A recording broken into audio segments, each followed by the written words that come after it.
Everyone, welcome back to my YouTube channel. और आज हम डिस्कस करने वाले हैं आईआर के current affairs July 2024 Vision IAS monthly magazine से। और ये हमारा आईआर का पार्ट 7 होने वाला है। इससे पहले हमने 6 पार्ट्स में आईआर के बाकी करंट अफेयर्स डिस्कस कर लिए हैं और इस चैनल पे हमने पॉलिटी के भी करंट अफेयर्स डिस्कस कर चुके हैं जुलाई के और कुछ जून के। तो अगर आप चैनल से नए जुड़े हैं तो उनको जाकर देख लें, और पुराने सब्सक्राइबर हैं तो अगर आपने नहीं देखे तो भी आप उनको जाके देख लें और नोट्स बनाना ना भूलें। I am repeating it again and again कि भाई ये नोट्स हैं, ये बहुत इंपॉर्टेंट होते हैं करंट अफेयर्स के बनाने, है ना।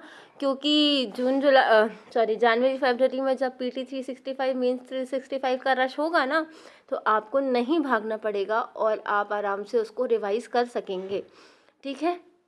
और बहुत कॉन्फिडेंट फील करेंगे कि अरे भाई करंट अफेयर्स का कोई लोड ही नहीं है हमको, क्योंकि हमने तो उसके नोट्स तक बना रखे हैं और मल्टीपल रिविजन्स भी कर पाएंगे नोट्स के थ्रू, ठीक।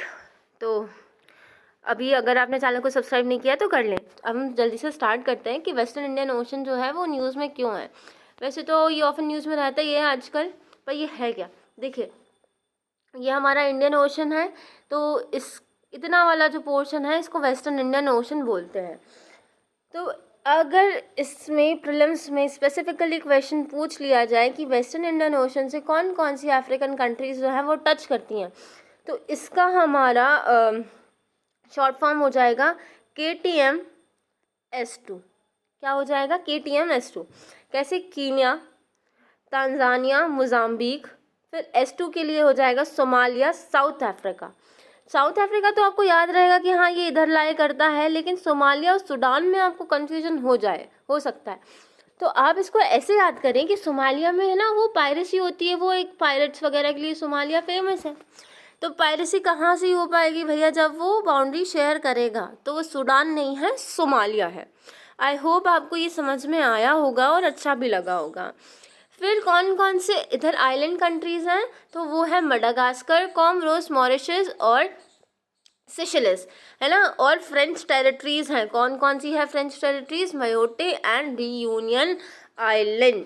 तो इसका हम बना सकते हैं MSC, है ना, MMSC। तो मॉरिशस, मेडागास्कर, सेशेल्स और कॉमोरोस, ठीक। तो अब ये न्यूज़ में इसलिए है क्योंकि आपने देखा होगा ये वाला जो इंडो पैसिफिक का रीजन है और पूरा का पूरा इंडो पैसिफिक के आसपास का रीजन है, हमने पिछले वीडियोस में भी कैसे डिस्कस कर रखा है कि क्यों इतना इम्पोर्टेंट हो रहा है। चाइना की प्रेजेंस भी बहुत ज़्यादा बढ़ती जा रही है, तो उस प्रेजेंस को काउंटर करने के लिए बहुत सारे देश आ रहे हैं और फिर वो एक कॉम्पिटिशन सा बन जाता है, तो फिर एंगेजमेंट बढ़ जाती है और फिर वैसे न्यूज़ में भी आ जाता है। तो वेस्टर्न इंडियन ओशन जो है किस लिए की रीजन है। अब मेंस में क्वेश्चन आएगा तो आपको ये सारे पॉइंट्स जो हैं इंट्रोडक्शन में आप यूज़ कर सकते हो, और इंट्रोडक्शन में यूज़ नहीं कर रहे हो तो बीच बीच में अपने आंसर्स में इम्बाइव कर सकते हो, जिससे आपका आंसर जो है वो वेरिएंट बनेगा, ठीक, और अच्छा भी लगेगा, नॉलेजफुल लगेगा। तो वेस्टर्न इंडियन ओशन जो है वो एक की रीजन की तरह इमर्ज हो रहा है। किस लिए? In US India Indo Pacific cooperation के लिए। अब कैसे कॉपरेशन हो रही है हम आगे देखेंगे। तो समझ में आ गया कौन कौन से स्टेट्स हैं। अब सिग्निफिकेंस क्या है वेस्टर्न इंडियन ओशन की? देखो, ट्रेड और ट्रांसपोर्टेशन चल रहा है। कैसे कि भाई जो वेस्टर्न इंडियन ओशन रीजन है ना, WIO, और उसमें से मेजर ट्रेड रूट्स जाते हैं। आपने देखा होगा, इसमें तो वो नहीं है, जैसे ये इंडिया है, यहाँ से वेस्टर्न इंडियन ओशन लग जाता है, ये हमारा अफ्रीका है। अब हमें जाना है तो अब यहाँ से इंडो पैसिफिक से कोई भी शिप आ रही है, वो ऐसे जाएगी और स्विस कैनाल के थ्रू जाएगी, तो ये वेस्टर्न इंडियन ओशन जो है ये क्रॉस कर रही है, तो बहुत इंपॉर्टेंट है। फिर यहाँ से मोजाम्बिक चैनल है, यहाँ से भी बहुत सारा ट्रेड होता है। केप ऑफ गुड होप है, वहाँ से भी बहुत ज़्यादा आना जाना रहता है शिप्स का। तो अब एग्जाम्पल में आप लिखेंगे ट्रेड एंड ट्रांसपोर्टेशन लिख दो और फिर एग्जाम्पल डाल दो कि Mozambique channel carries out about 30% of the global oil trade. तो कितना इंपॉर्टेंट होता है, जो 30% ग्लोबल ऑयल ट्रेड है कम से कम वो मोजाम्बिक चैनल से क्रॉस करता है। फिर है corner stone of Indo Pacific cooperation, ठीक है। इंडो पैसिफिक जो कॉपरेशन है उसका कॉर्नर स्टोन है, जो रियल टाइम, देखो IFC IOR में जो रियल टाइम इन्फॉर्मेशन एक्सचेंज होता है ना, ये कोई चिंता मत करो, ये सब हम आगे डिस्कस करेंगे, है ना। पिछले करंट अफेयर्स में इसके बारे में डिटेल दिए रखा है, मतलब पिछले साल के करंट अफेयर्स में। तो अगर आने वाले करंट अफेयर्स में ये नहीं होगा तो हम आपको उधर से पढ़ा देंगे, पर पढ़ाएंगे ज़रूर अगर आप कहेंगे तो, और वीडियोस पे रीच अच्छी आएगी तो। ठीक, तो रियल टाइम इन्फॉर्मेशन एक्सचेंज होता है वो किधर से, थ्रू IFC-IOR जो है information fusion centre Indian Ocean region में। ये यहाँ पे मल्टीलेटरल फ्रेमवर्क जैसे कि क्वाड हो गया जिसमें ऑस्ट्रेलिया भी है। तो इन सब चीज़ों के चलते जो WIO रीजन है वो इम्पॉर्टेंट हो जाता है इंडो पैसिफिक कॉपरेशन के लिए। फिर ओशन एसेट्स जो है भैया, इस रीजन में ना बहुत सारे इकोनॉमिक प्रॉस्पेक्ट्स हैं, जैसे ऑफशोर ऑयल है ना, और ऑयल तो आपको मालूम ही है कैसे वॉर करवा देता है भाई, गैस रिजर्वॉयर्स हैं, फिशरीज़ हैं, तो इसलिए सब अपना फुटहोल्ड बनाने की कोशिश कर ही रहे हैं। इसका एग्जाम्पल देख लें, जो इकोनॉमिक वैल्यू है ओशन रिलेटेड एक्टिविटीज़ की इस रीजन में, है ना, ग्रॉस मैरीन प्रोडक्ट वो कम से कम $USD 20.8 बिलियन एनुअली है। कितना बड़ा अमाउंट है ये। अब ये तो उसकी होगी जनरल इम्पोर्टेंस, लेकिन इंडिया के लिए क्या इम्पोर्टेंस है हम ये देख लेते हैं। सबसे पहले तो ये स्ट्रेटेजिक लोकेशन है भाई, WIO और स्ट्रेटेजिक लोकेशन है। आप देखो जो India middle east Europe economic corridor चल रहा है उसके लिए एक ब्रिज की तरह काम कर सकता है। ये देखो कहाँ पे, यहाँ पे हमारा मान लो ये इंडिया है, ये हमारा वेस्ट अफ्रीका है, ये फिर ये छोटे छोटे यहाँ पे आइलैंड नेशंस हैं, और ये हमारा ये पैसिफिक है, और ये वेस्टर्न इंडियन ओशन है। तो यहाँ से लेके यहाँ तक ये ट्रेड रूट जा रही है, तो ये एक ब्रिज की तरह काम करता है। ठीक है, ब्रिज की तरह काम तो करता ही करता है। और फिर साथ में जो स्ट्रेटेजिक लोकेशन है वो क्या कर सकता है, ये जो इंडो पैसिफिक और मिडिल ईस्ट है, जो इंडो पैसिफिक है और जो मिडिल ईस्ट है, अभी हमने आपको बताया मिडिल ईस्ट कहाँ पे, यहाँ सॉरी एक मिनट, ये है इंडिया, ये है मिडिल ईस्ट, यहाँ मिडिल ईस्ट, ये है यूरोप, और यहाँ पे हो गया हमारा ये, और ये हमारा यहाँ पे हो गया इंडो पैसिफिक। तो इंडो पैसिफिक से मिडिल ईस्ट के लिए कनेक्शन के लिए वेस्टर्न इंडियन ओशन जो है वो बहुत इम्पोर्टेंट है। ये इस गैप को ब्रिज करता है। ठीक है, पहले मैंने ऐसे थोड़ा सा जल्दी में उल्टा बोल दिया था, तो सॉरी फॉर दैट। ठीक है, तो इससे कैसे जो India middle east Europe economic corridor है, ऐसे इनिशिएटिव्स के लिए बहुत ये फॉस्टर करता है। फिर है काउंटरिंग चाइनीज़ इन्फ्लुएंस। आपने देखा होगा जगह जगह तो मतलब बार हर वीडियो में ये बात आई जाती है कि कैसे जो चाइना है वो स्ट्रिंग ऑफ पर्ल्स पॉलिसी के थ्रू इंडिया को ओशन से घेरना चाहता है। तो इस चीज़ को हमें काउंटर करने के लिए हमने ना क्या कर रखा है, हमारा एक मडागास्कर कहाँ पे, इधर पे तो हमारा एक मिलिट्री बेस है ही है। फिर हम यहाँ मॉरिशस के साथ भी काम कर रहे हैं कि अगलेस आइलैंड्स जो हैं कहाँ पे, अगलेगा आइलैंड है, वहाँ पे भी हम ये मिलिट्री बेस टाइप कुछ चीज़ें कर सकें, है ना, मिलिट्री ऑपरेशंस जो है वो कर सकें, ताकि न्यूट्रलिटी जो है वो बनी रहे और जो चाइनीज़ एडवांसेस हैं उनको हम कम कर सकें। फिर है ब्लू इकोनॉमी आप लोग समझते होंगे, ओशन से रिलेटेड, जैसे फिशरी हो गई, वो ऑयल वगैरह ड्रिलिंग हो गई, तो इसको हम ब्लू इकोनॉमी में काउंट करेंगे। तो जो WIO जो है उसके में बहुत सारे नेचुरल रिसोर्सेज हैं। तो इससे क्या होगा, जो इंडिया का डीप ओशन मिशन है, इंडिया का डीप ओशन मिशन अगर आपको थोड़ा बहुत याद आए कि ये वहाँ की रिसोर्सेज से रिलेटेड है, और फिर जो ब्लू इकोनॉमी 2.0 इनिशिएटिव है उसको बढ़ाने में मदद करेगा, है ना, उसमें कंट्रीब्यूट करेगा। फिर है energy security. 90% of the energy trade जो है वो इंडियन ओशन से जाके निकलता है थ्रू स्विस कैनाल। अभी हमने ऊपर आपको वो इमेज बना के दिखाई थी कि कैसे इंडो पैसिफिक, वेस्टर्न ओशन, फिर उसके थ्रू कहाँ से स्विस कैनाल निकल जाता है। ठीक है, की रूट्स जैसे कि स्विस कैनाल वगैरह जो है, जो कि इंसेंशियल है इंडिया की एनर्जी सिक्योरिटी के लिए, वो इधर से पास करती हैं। फिर नेट सिक्योरिटी प्रोवाइडर है। इंडिया की जो एंगेजमेंट है WIO रीजन में, वो हमारी इंडिया की जो इमेज है उसको बढ़ाने में मदद करेगा, और जो हमारा इन्फ्लुएंस है एज अ रीजनल पावर उसको भी बढ़ाने में मदद करेगा। जो कुछ इंपॉर्टेंट स्ट्रेटेजिक लोकेशंस होती है, अगर हम वहाँ पे हमारा प्रेजेंस बना लें तो ये हो जाएगा कि हम यहाँ पे प्रेजेंट है, यहाँ पे प्रेजेंट है, यहाँ पे प्रेजेंट है, तो हमारी क्या रहेगी, एक इमेज बिल्डअप अच्छी होगी कि कम से कम रीजनल होल्ड तो हमारी अच्छी है ही।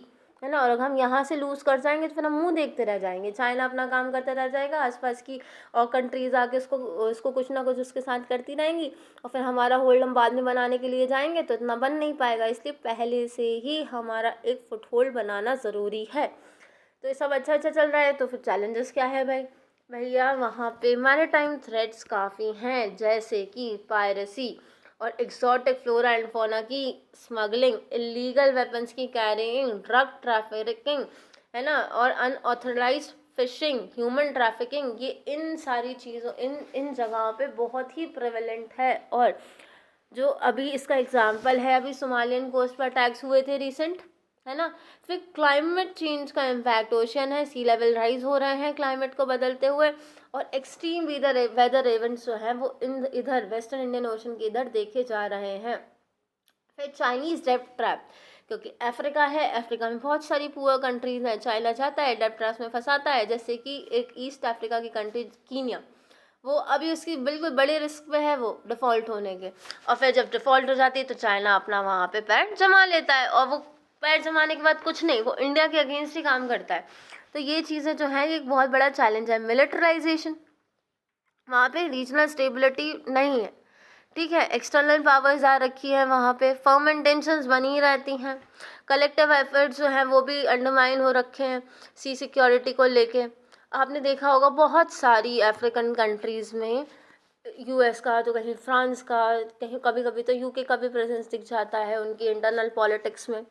लड़ाइयाँ आए दिन चली रही हैं, तो वेस्टर्न इंडियन ओशन वाली जो कंट्रीज़ हैं उधर भी ऐसे ही चल रखा है। तो ये सब चीज़ें जो है वो बहुत बड़ा चैलेंज जो है वो हमको करती हैं। फिर यूएस है ना और चाइना, उनके दोनों के मिलिट्री बेस हैं। अगर इंडिया मेडागास्कर पे मिलिट्री बेस बनाना है तो देखो, इंडिया कभी भी ना लड़ाई इनिशिएट नहीं करता है, वो इसलिए ऐसा कर रहा है क्योंकि चाइना और यूएसए के पहले से ही बेस वहाँ पे बन रखे हैं, डीगो गार्शिया पे और जिबूती पे, है ना। चाइना का जिबूती पे है और यूएसए का डीगो गार्शिया पे है। फिर हमारा एंगेजमेंट किस तरीके से है वेस्टर्न इंडियन ओशन का, इससे देख लेते हैं। भाई देखो, जो सागर इनिशिएटिव है, security and growth for all in the region जो है, इस मिशन के अंदर हमने कोविड-19 से रिलेटेड हेल्प प्रोवाइड की थी इन कंट्रीज़ को, WIO और कंट्रीज़ को।